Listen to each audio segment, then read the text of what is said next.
Christ aurait pu venir avant cela.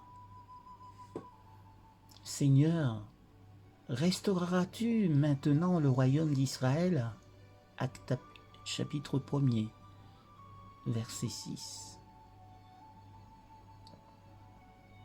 Si tous ceux qui avaient travaillé ensemble à l'œuvre en 1844 avaient reçu le message du troisième ange et l'avaient proclamé dans la puissance du Saint-Esprit, le Seigneur aurait œuvré puissamment grâce à leurs efforts.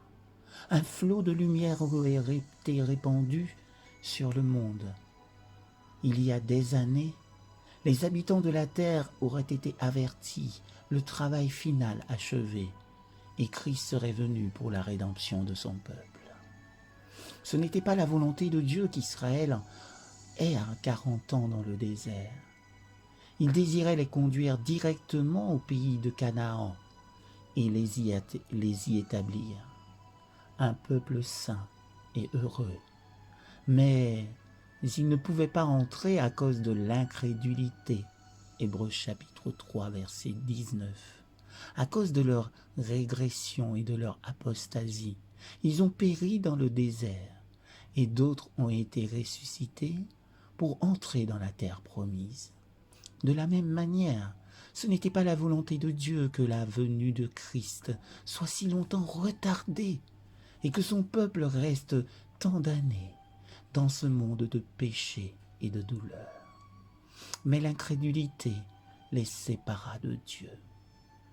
Comme ils refusaient d'accomplir l'œuvre qui leur avait été confiée, d'autres se levèrent pour proclamer le message. Par miséricorde envers le monde, Jésus retarde sa venue afin que les pécheurs puissent avoir l'opportunité d'entendre l'avertissement et de trouver en lui un abri avant que la colère de Dieu ne se déverse.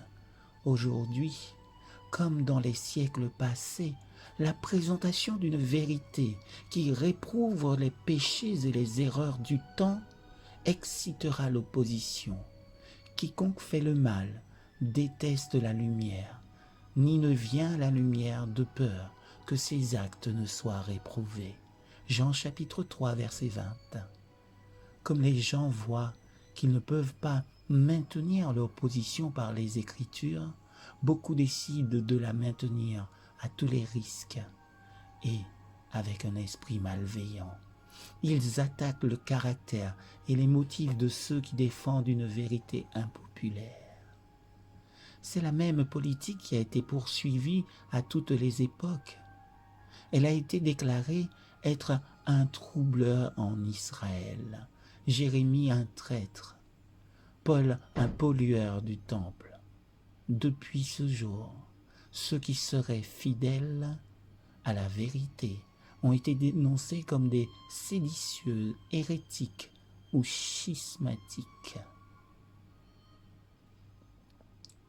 Face à cela, quel est le devoir de message de la vérité? Oui, quel est le devoir du messager de la vérité? Dieu a-t-il donné de la lumière à ses serviteurs dans cette génération? Alors, il devrait le laisser briller au monde. Amen.